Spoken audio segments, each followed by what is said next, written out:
world would not be the same. Few people laughed. Few people cried. Most people were silent. I remembered the line from the Hindu scripture, the Bhagavad Gita. Vishnu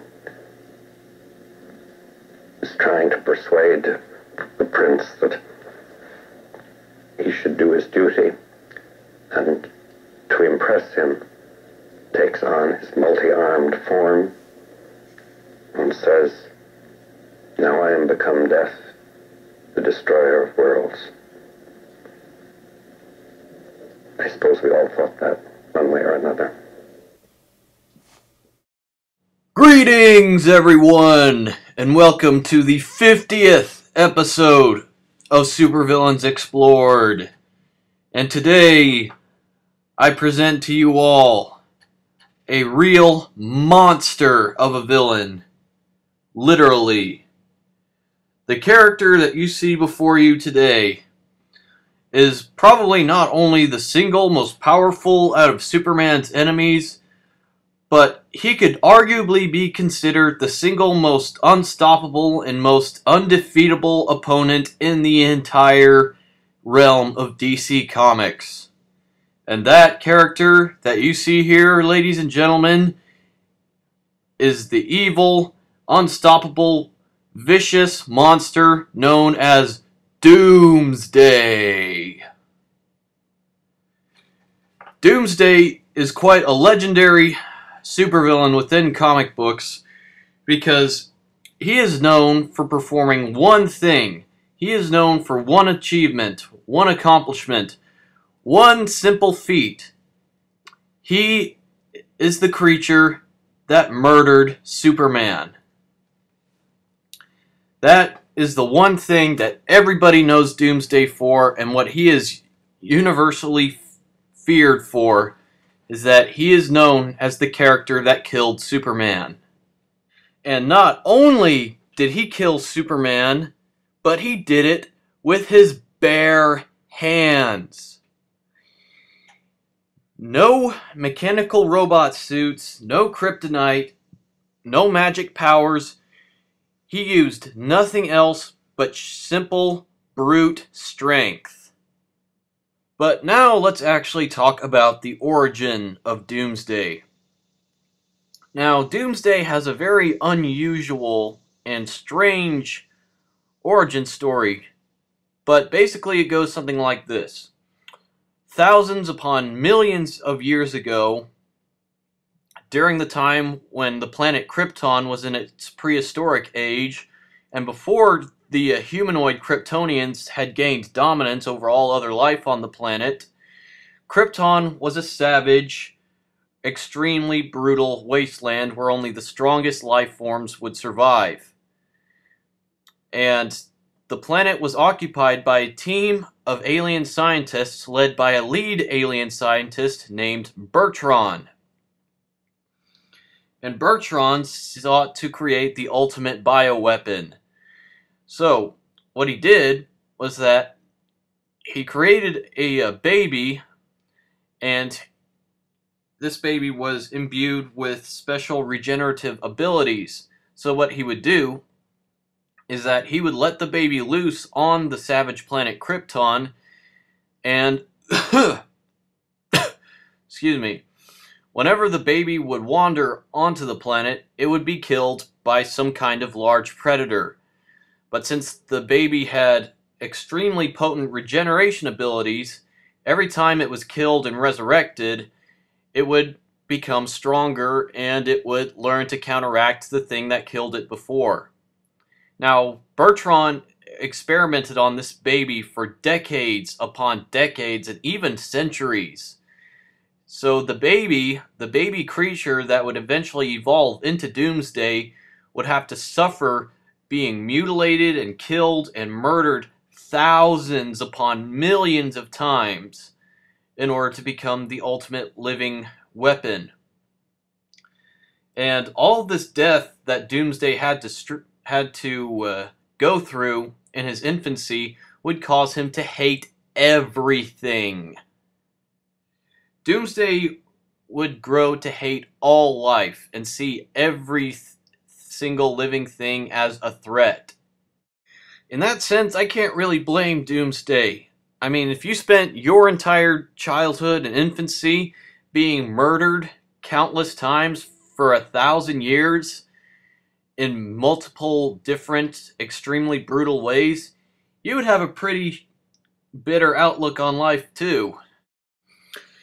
After all the countless thousands of years of being mutilated and killed again and again, sometime during Doomsday's adulthood, he would learn to regenerate naturally without the use of artificial enhancements.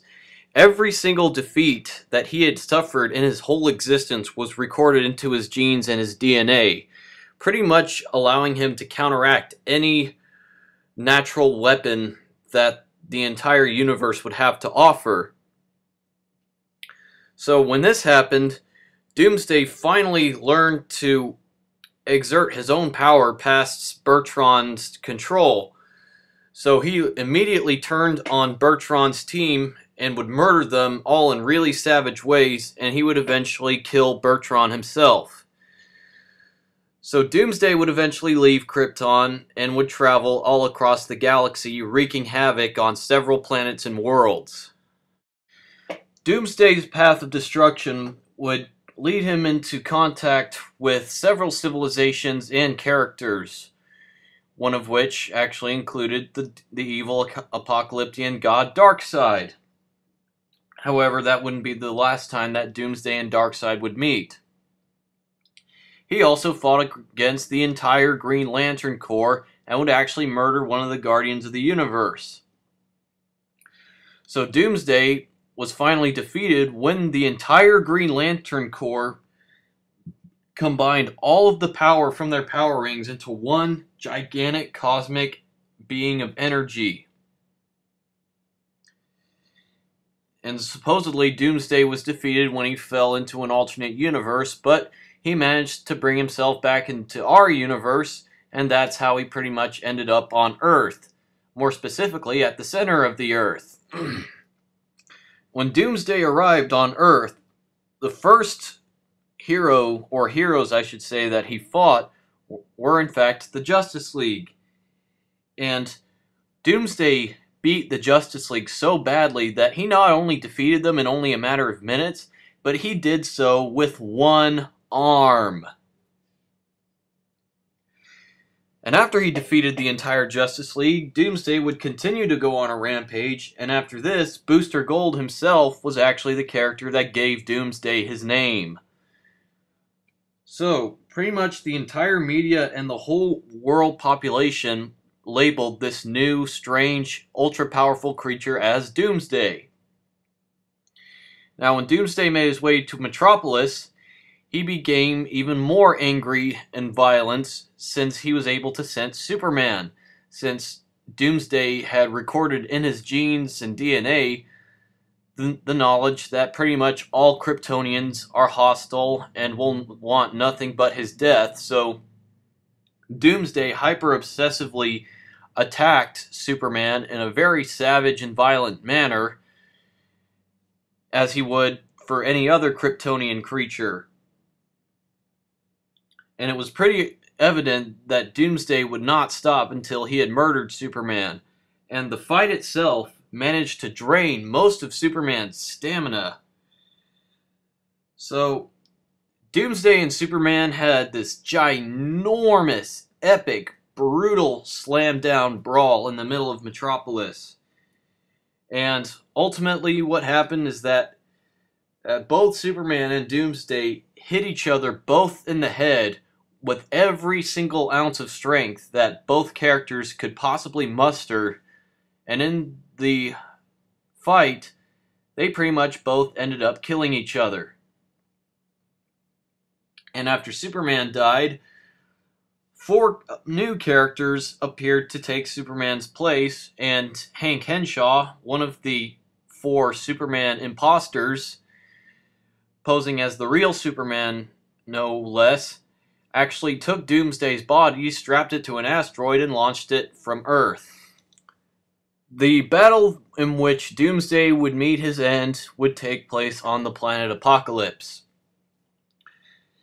The asteroid that Doomsday's body was strapped to was sent through a wormhole into a different universe, and the asteroid was procured by a team of alien astronauts who sought to break down the asteroid for raw minerals. However, after about a couple of months, Doomsday finally regenerated and regained consciousness, and he killed the entire alien team on the whole expedition, only to find out that the spaceship that the meteor was located on was in fact headed for the planet Apocalypse. And when Doomsday finally got there, he proceeded to lay waste to the entire planet. And not only that, but he would actually go toe-to-toe with Darkseid himself and beat the shit out of him in a fight. Doomsday was not only able to survive Darkseid's Omega beams, but he actually managed to very badly beat Darkseid himself within an inch of his life. People, this is Darkseid we're talking about here. You know, the godlike entity, the king of Apocalypse, the ruler of the Omega Force, and Doomsday managed to beat him in a fight like he was nothing. So when Superman actually hears the news of Doomsday's return, he travels to Apocalypse and attempts to kill Doomsday in a multitude of different ways, only to fail every single time. Since pretty much all the ways Superman tried to kill Doomsday, Doomsday had already adapted to. So even after transporting Doomsday to the planet where he fought the giant Green Lantern construct with the aid of a mother box, you know, one of the little high-tech sentient computers that the people of New Genesis used. And even after Doomsday defeated that being again, since he fought the being already before and knew how to counteract it, Superman finally used a device from the time-traveling superhero known as Wave Rider, and he sent Doomsday to the end of time, where he would be faced with an entity that he could not adapt to, which was entropy. I'm not exactly sure what this means, but maybe Doomsday had actually fought with Imperiex or something. I don't know. But all I know is that this was actually the end of Doomsday. But Doomsday would return, just not the original, in cloned and duplicated form. Now, Doomsday would actually be cloned a couple of times, but none of these clones would actually hold a candle to the real Doomsday, and they were both very easily defeated by a few different superheroes. But the real Doomsday actually came back whenever Brainiac sought to bring Doomsday back from the end of time. Now, when he did this, Brainiac attempted to fuse his mind, his consciousness, and intellect with that of Doomsday's body, so that Brainiac could pretty much become the ultimate living / synthetic organic thing. But when that happened, he wasn't really too successful, because Doomsday's will was way too strong for any of the mind control capabilities that Brainiac could muster. So, while he temporarily occupied Doomsday's body and his mental control over Doomsday was waning with every passing minute, Brainiac decided he needed to have a human body to replicate into a similar body and DNA structure to Doomsday. So for some reason, he decided to use the newborn child of Pete Ross and Lana Lang. So Brainiac would kidnap the baby of Pete Ross and Lana Lang, only for Superman to sort of intercept it, and he would finally drive Brainiac out of Doomsday's body. And this time, the way Superman dealt with Doomsday was that he would lure Doomsday to the moon, and he would place him in 4 different networks of JLA teleporters. And these teleporters would be constantly moving and every single part of Doomsday's body would be traveling in between all these teleporters at 25%, pretty much disabling Doomsday's ability to even think. Not exactly sure how that works, but I guess it's just it got the job done. But unfortunately, Doomsday would have to be broken out during the Imperiex Wars, or Our Worlds at War, I should say.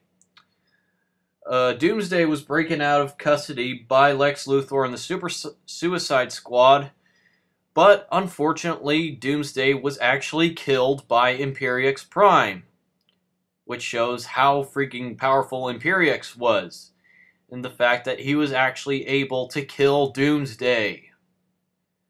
Fortunately, though, after Imperious's attack, it actually turned out that all that remained of Doomsday was his skeleton, at which Lex Luthor had attempted to completely regenerate Doomsday's body by injecting Superman's own DNA into his skeleton.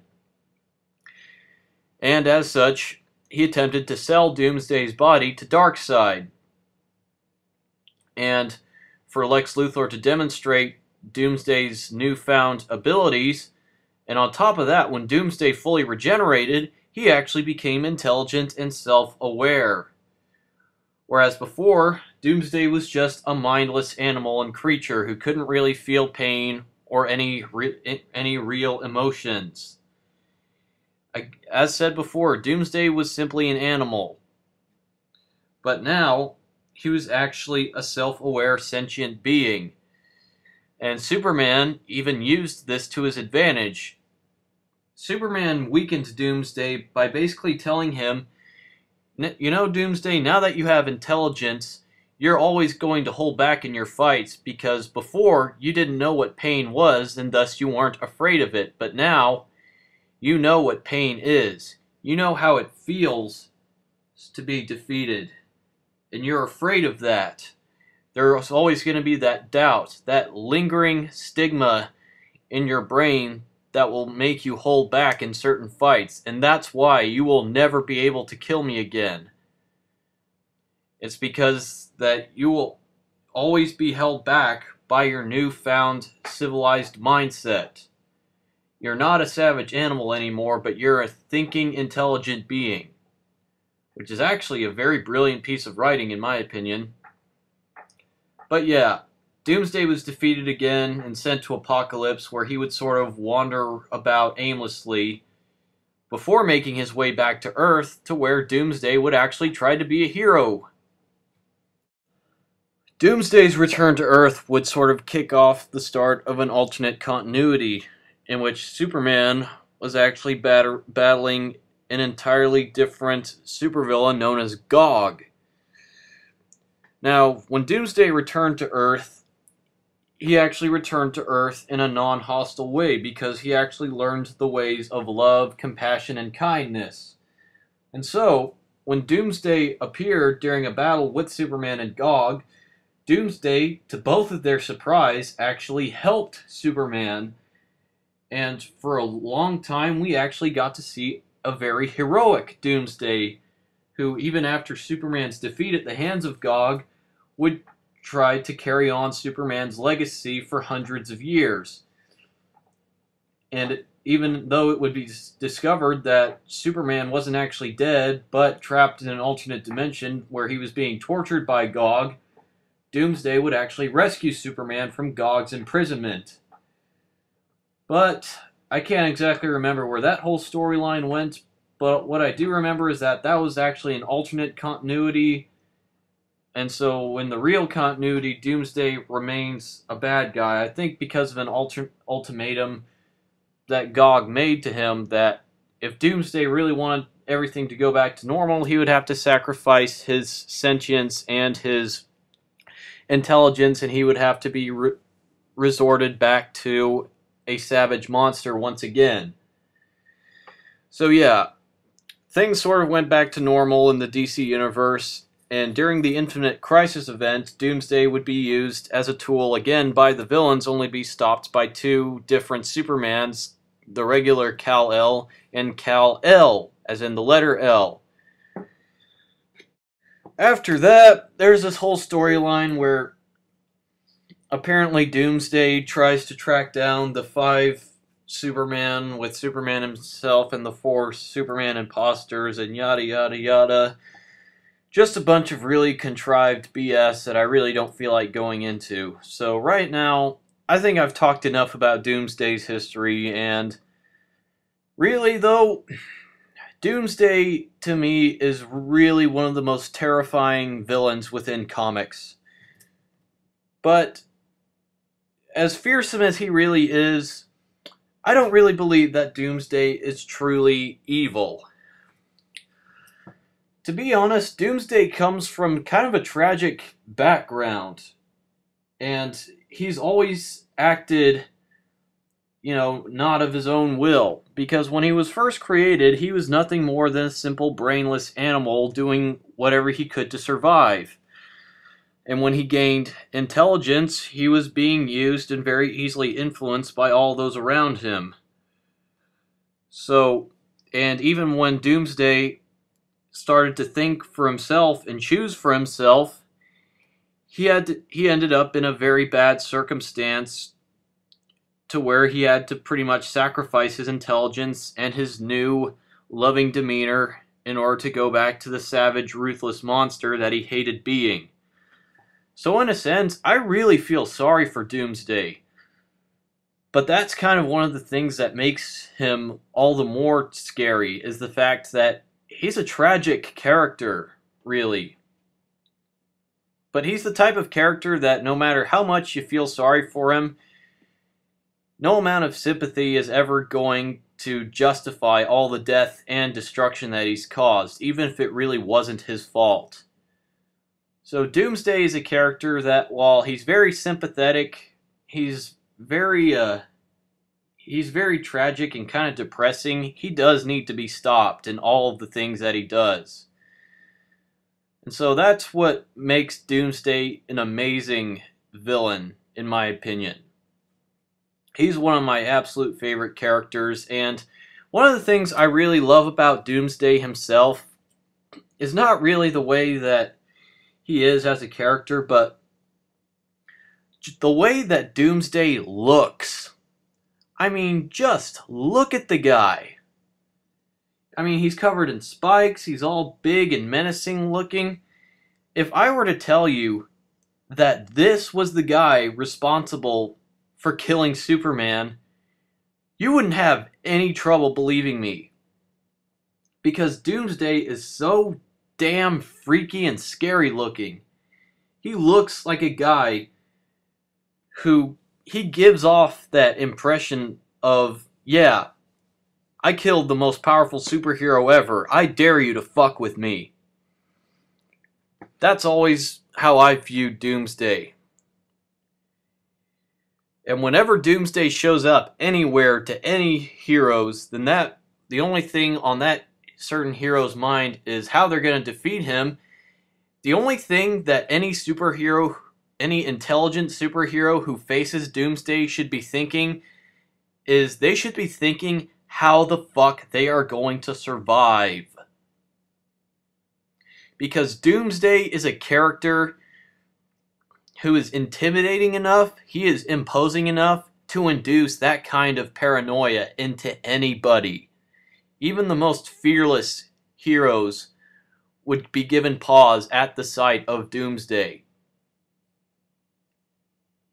And you really can't say that for a whole lot of other characters. So yeah, Doomsday for me was the perfect character to do a 50th video on.